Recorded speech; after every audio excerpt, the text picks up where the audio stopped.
पल पल स्मरणीय अखिल विश्व मार्तंड अमर हिमालय योगी सदगुरुदेव भगवान के चरणों में कोटि से नमन। आज के इस संध्या सत्संग में उपस्थित अमृत अंश आत्माएं, आपकी तरफ से भी सदगुरुदेव भगवान के कोटि से नमन। अद्भुत क्षण है, प्रतिपल बढ़ते ही जा रहा है और हम सब वार्षिक उत्सव की तैयारी में जुड़ चुके हैं। उनसे हमें बहुत नजदीक आने वाली है। सदगुरु के सेवा में जब हम तन मन से उतर जाते हैं, तब यह आत्मा परम पवित्र हो जाता है और उसे ये ज्ञान हो जाता है कि मैं चेतन हूं। हम लोग के क्षेत्र में इस पूर्णिमा के दिन, कल के दिन में सुबह के समय में ही मतलब 3 बजे ब्रह्म मुहूर्त से ही पूरा नदी के घाट पे भीड़ लग जाता है और लोग की श्रद्धा इतनी है कि खूब आते हैं, स्नान करते हैं, भगवान की पूजा करते हैं। और पूर्णिमा का दिन और विशेष करते हैं। पूर्णिमा का अर्थ ही होता है चंद्रमा भी पूर्ण। यह चंद्रमा बहुत शीतल है, लेकिन ये टेढ़ा भी होता है। ठीक इसी तरह से ये मन ही चंद्रमा है, सीधा भी होता है, टेढ़ा भी होता है। लेकिन ये चंचल मन जब तक सदगुरु के पास में समर्पित नहीं करेंगे, तब तक ये काम क्रोध राग द्वेष में जाएगी नहीं जाएगी। गुरु क्या करते हैं? कहते हैं सदगुरु में मन लगाओ। जब सदगुरुदेव भगवान का ध्यान हम लोग करते हैं, मन धीरे धीरे उसमें लगने लगता है और जब मन सदगुरु में लगने लगता है, तब जाकर के हमें ये प्रथम बार अनुभव होती है कि मैं मन नहीं हूं। साधन सेवा सत्संग करिए, दिन पर दिन आगे बढ़ती जाती है यार, अपने ही रूप में आने लगती है, क्योंकि ये आत्मा चेतन से चेतन का योग होता है। लेकिन जैसे जैसे सदगुरु में मन लगने लगता है, वैसे वैसे ये मन की जो धारणा होती है पूर्व में, वो सब टूटने लगता है, समुद्र मंथन होने लगता है। शरीर मंथन कहें, समुद्र मंथन कहें या संसार मंथन कहें, एक ही बात है। शरीर को शोधना है। तो जब शरीर के अष्ट चक्र विकसित हो जाते हैं, अमृत कुंड के झरना में मिलने लगता है। जब हम बार बैठते हैं ध्यान में, समुद्र मंथन जब होता है, प्रथम बार विख निकलता है। एक उसी तरह से शरीर मंथन में जब मन की सामना पहले होती है, तो अनंत जन्म के प्रारब्ध उभरने लगते हैं, प्रकट होने लगते हैं। मन और चिड़चिड़ापन होने लगता है, कामना प्रकट होती है, क्योंकि मन अनंत जन्मों से उसी को किया है, वो सब प्रकट होने लगती है। इसीलिए गुरु के शरण में आकर के भी लोग बेचैन हो जाते हैं, कहते हैं कि हमें अभी अभी ये मन और ज्यादा तड़पाने लगा है।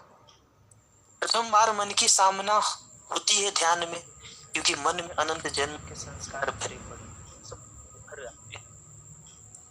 धीरे धीरे वह और आगे बढ़े साधक, उस समय उसे तमोगुण कम करना होता है, क्योंकि तमस गुण अगर बढ़ा रहे तो वह साधन से भी अलग कर देती है।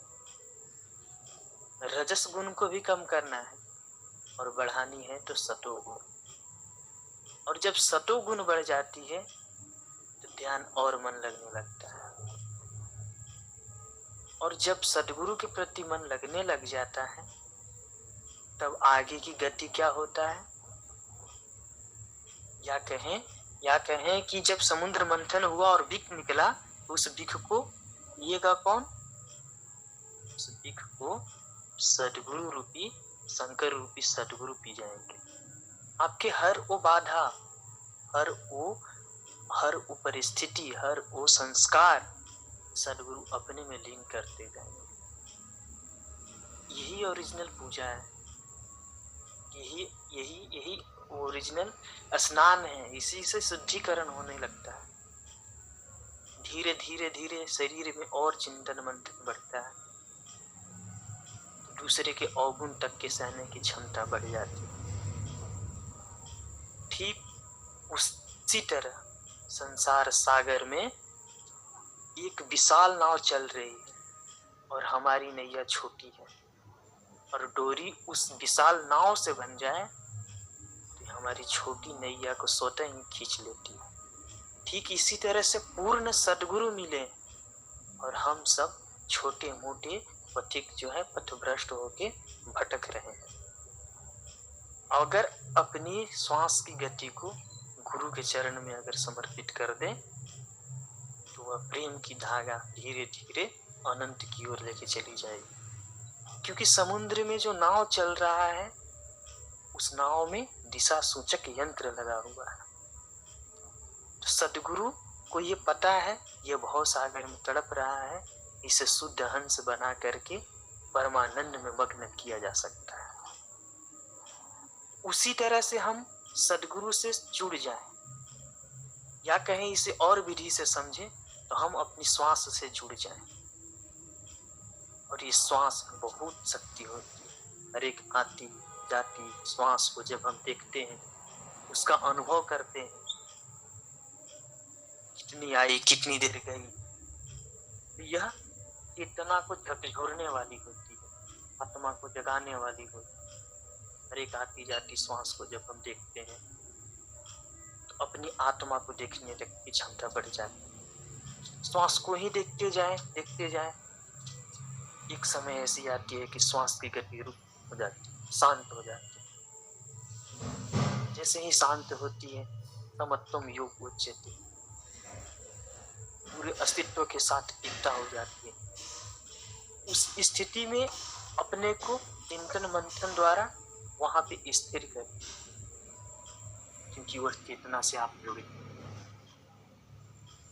वहां के बाद स्व से गति तय होती है, जैसे पहली बार मिलन होती है।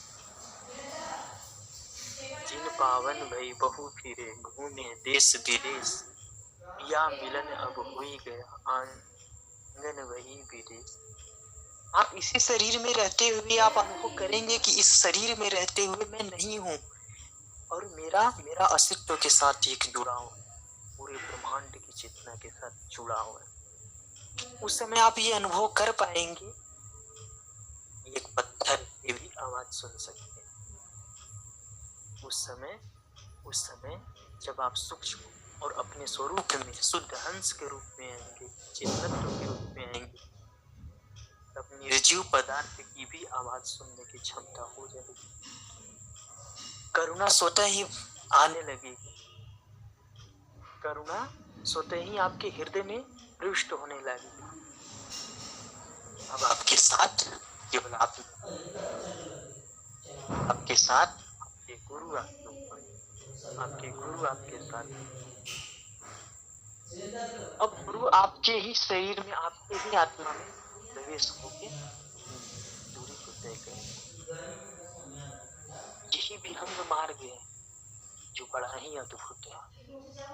यहाँ दृष्टि बनती है अपने अनुभव, अपने प्रति, अपना निरीक्षण, मैं कहाँ हूँ, क्या कर रहा हूँ, कहाँ हमारा समय बीता जा रहा है। खुद के प्रति खुद से प्रथम मिलन होती है, प्रेम होती है, तब जाकर के समझ में आता है कि गुरु और गुरु का बड़ी होती है। राम कृष्ण से को बड़ा उन्हों तो गुरु कीन, तीन लोक की वेद गुरु आज्ञा। और समझ में नहीं आता है, संसार उसे ही ढूंढ रहा है। से मिलाने वाले का नाम हनुमान है, और वो हनुमान जो है राम से मिलाते हैं, परंतु ओरिजिनल हनुमान ये श्वास है। हर एक आती जाती श्वास में जब भी कोई समस्या हो, मैटर हो, हर एक आती जाती श्वास में तत्क्षण बैठ जाए और गुरु को देख ले, और आप एक चेतना से जुड़ गए। कोई भी परिस्थिति हो जो मन की विचलित कर रहा हो, तत्काल आप अगर गुरु से जुड़ गए तो आप इस अस्तित्व के साथ जुड़ गए। फिर वो मैटर आपका नहीं रहा, आपका गुरु का होगा। इसीलिए गुरु की विशेष महिमा होती है, पर हम समझ नहीं पाते कि गुरु हमारे जीवन में किस तरह से दया करते हैं। जब हम साधना करते हैं, आप ऑटोमेटिक देखेंगे उसी समय, जिस समय आप बैठते हैं, कोई चेतना झकझोरेगी, जगाएगी। यही तो है कृपा। आप उस ब्रह्म मुहूर्त में बैठेंगे, जानेंगे खुद को, हो रही है कृपा, थोड़ा थोड़ा और महसूस करें। अब आप जो समय साधन सेवा सत्संग में लगाते हैं, वह हृदय में प्रेरणा करेगा, चलो सत्संग में शामिल हो जाओ, कम ही कम से मिलन हो जाए, दर्शन हो जाए। वो गुरु की कृपा है जो ऐसे ऐसे करा रही है। धीरे धीरे धीरे बहुत तरह के चीज को देखते हुए, कभी स्वप्न में, कभी सुसुप्ति में, कभी तुरिया में, कभी तुरियातीत अवस्था में प्रकाश आएगा। जो सूर्य, जो चंद्र आप ये दो नेत्रों से देख रहे हैं, आपको दिव्य अनुभव में सूक्ष्म रूप से वो भी दिखाई देंगे। और इन सबसे परे आपकी चेतना निराधार विचरण करेगी, वहां वाणी मौन रहेगी, किसी से कुछ कह नहीं सकते हैं। धीरे धीरे ये ज्ञान उतरती है, जैसे धीरे धीरे वृक्ष बढ़ते हैं, धीरे धीरे नदी समुद्र में मिलती है, और धीरे धीरे वायुमंडल की ओस बूंद पृथ्वी पर डूब पे आके के टपकती है। ठीक उसी तरह से धीरे धीरे हम सबों के बीच में साधन सेवा सत्संग की कृपा से यह आत्मा में प्रकट होने वाले हैं। और इस समय की बेला अमृत बेला है। इस सदगुरु भी बोल रहे हैं कि गंगा बह रही है, स्नान कर लीजिए, ये गंगा बार बार नहीं बहने वाली। सदगुरु की सेवा वही लोग करते हैं जिनको सदगुरु चाहते हैं ये मेरा भक्त, मेरा शिष्य मेरी सेवा करे। सदगुरु की सेवा वही करते हैं जिन पे भगवान की विशेष कृपा हो गई। सदगुरु की सेवा वही करते हैं जिनको पूरा अस्तित्व चाहती है कि इसका परम कल्याण हो। सदगुरु की सेवा साधारण सेवा नहीं है, और सदगुरु की सेवा में अनुभव मिलना भी साधारण अनुभव नहीं है। और सदगुरु की सेवा और अनुभव को सदगुरु के ही चरण में समर्पित करके स्वयं एक हल्का महसूस कर स्वच्छंद में जो विचरण करे, अपनी आत्मा में जो रमन करे, ऐसा हंस भी अति दुर्लभ है। अब हम एक छोटा सा भजन आप सबों के बीच में प्रस्तुत करेंगे, इसके बाद वाणी मौन की ओर जाएगी। बहुत तरह के जानने से, समझने से एक ही प्रयोजन है, हर ओर से श्रद्धा हटा के केवल और केवल गुरु के प्रति स्नेह बढ़ जाए, गुरु के प्रति लगाव बढ़ जाए, गुरु से जुड़ाव हो जाए, इतना ही हम सबों को कल्याण हो जाएगा। मैंने इश्क मस्ताना मन को सियारी क्या रहे आजाद या जग में, हमें दुनिया से यारी क्या। मैंने है इश्क मस्ताना मन को होशियारी क्या। जो बिछुड़े हैं पिया रे से, भटकते दर बदर फिरते। जो बिछुड़े हैं प्यारे से, भटकते दर बदर फिरते। हमारा यार है हम में, हमारा यार है हम में, अमन को इंतजारी क्या। अमन है इश्क मस्ताना, अमन को होशियारी क्या। खलक सब नाम अपने को, बहुत कर सिर पटकता है। अमन गुरु ज्ञान आलिम है, अमन को नामदारी क्या। अमन है इश्क मस्ताना, अमन को इंतजारी क्या। न पल बिछड़े पिया हमसे, न हम बिछड़े पिया रे से। न पल बिछड़े पिया हमसे, न हम बिछड़े पिया रे से। वैसी ही लो लगी हरदम, मन को बेकरारी क्या। कबीरा इश्क का माता, दिल से दूर कर दुई को। ये चलना राह नाजुक है, अमन सिर बोझ भारी क्या। जो चलना राह नाजुक है, अमन सिर बोझ भारी क्या। प्रस्तुत भजन में साहब कहते हैं, अमन है इश्क मस्ताना, दुनिया से यारी क्या। अपने में मस्ती है, अपने में परमात्मा से मिलन है। जो बिछड़े हैं प्यारे से, भटकते दर बदर फिरते। दर बदर का मतलब है पत्थर पानी, हर तरफ फिरते रहती हो तुम।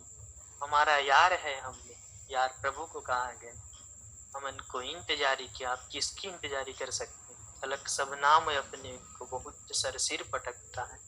धरती पे देवी देवताओं के प्रति अनंत प्रकार की कामना लिए लोग भटक रहे हैं। अमन गुरु ज्ञान आली में, अमन को नाम दानी क्या। एक पल भी बिछड़ना नहीं है पिया से, न हम पिया से बिछड़े न पिया हमसे बिछड़े। ऐसी लौ लग जाए, प्रकट हो जाए वो आत्मा के प्रकाश। और कहते हैं कबीरा इश्क का माता, दिल से दूर कर दुई को। मैं अलग परमात्मा अलग, इसको दुई कहते हैं। दो नहीं एक ही है, इसलिए अपने को कबीरा इश्क का माता, दुई को दूर कर दिल से। जो चलना राह नाजुक है, नाजुक है राह मतलब सूक्ष्म डोरी, अमन सिर बोझ भारी क्या। फिर सर पे क्या रखना है मान गुमा। तो मैं इतना ही कहकर अपने वाणी को विराम देते हैं। प्रेम से बोली सतगुरुदेव भगवान की जय।